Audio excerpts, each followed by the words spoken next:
ਲਓ ਸੱਜਣੋ ਤੇ ਮਿੱਤਰੋ, ਫੈਸਲਾਬਾਦ ਦੇ ਵਿੱਚ ਹਾਊਸਿੰਗ ਸੁਸਾਇਟੀਆਂ ਦੇ ਨਾਮ ਤੋਂ ਜਨਾਬ ਲੋਕਾਂ ਦਾ ਕਰੋੜਾਂ ਰੁਪਈਆ ਡੁੱਬ ਗਿਆ। ਮੈਂ ਪਿੱਟ ਕੇ ਥੱਕ ਗਿਆ ਕਿ ਜਨਾਬ ਹਾਊਸਿੰਗ ਸੁਸਾਇਟੀਆਂ ਦੇ ਵਿੱਚ ਪੈਸਾ ਇਨਵੈਸਟਮੈਂਟ ਕਰਨਾ ਵਾ ਤੇ ਅਪਰੂਵਡ ਹਾਊਸਿੰਗ ਸੁਸਾਇਟੀ ਵਿੱਚ ਕਰਨਾ, ਵਰਨਾ ਤੁਸੀਂ ਨਹੀਂ ਕਰਨਾ।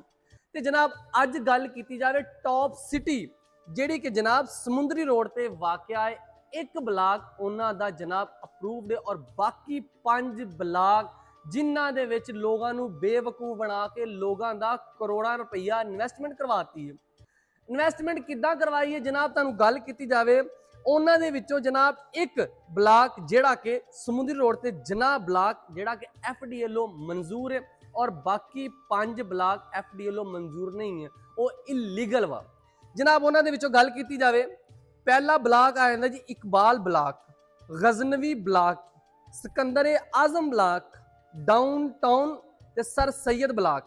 ਇਹ ਜਿਹੜੇ 5 ਬਲਾਕ ਆ ਜਨਾਬ ਇਹ ਐਫਡੀ ਵੱਲੋਂ ਇਲੀਗਲ ਕਰਾਰ ਦਿੱਤੇ ਗਏ ਆ ਔਰ ਇਹਦੇ ਵਿੱਚ ਕਿਸੇ ਕਿਸਮ ਦਾ ਤੁਸੀਂ ਕੋਈ ਪੈਸਾ ਇਨਵੈਸਟਮੈਂਟ ਨਹੀਂ ਕਰਨਾ, ਕਿਉਂਕਿ ਐਫਡੀਏ ਨੇ ਬਕਾਇਦਾ ਆਪਣੀ ਵੈਬ ਪੋਰਟਲ ਤੇ ਵੀ ਦਿੱਤਾ ਗਿਆ ਵਾ ਜਿਹੜੀ ਹਾਊਸਿੰਗ ਸੁਸਾਇਟੀ ਹਾਲੇ ਪ੍ਰੋਸੈਸ ਵਿੱਚ ਹੋਵੇ ਜਾਂ ਇਲੀਗਲ ਹੋਵੇ ਤੁਸੀਂ ਆਪਣਾ ਉੱਥੇ ਪੈਸਾ ਇਨਵੈਸਟਮੈਂਟ ਨਹੀਂ ਕਰਨਾ।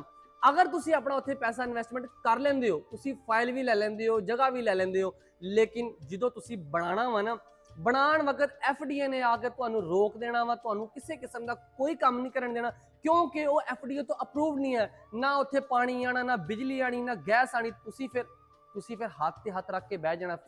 ਫਿਰ ਤੁਸੀਂ ਸੋਚਣਾ ਕਿ ਡਿਵੈਲਪਰ ਨੇ ਸਾਡੇ ਨਾਲ ਧੋਖਾ ਕੀਤਾ।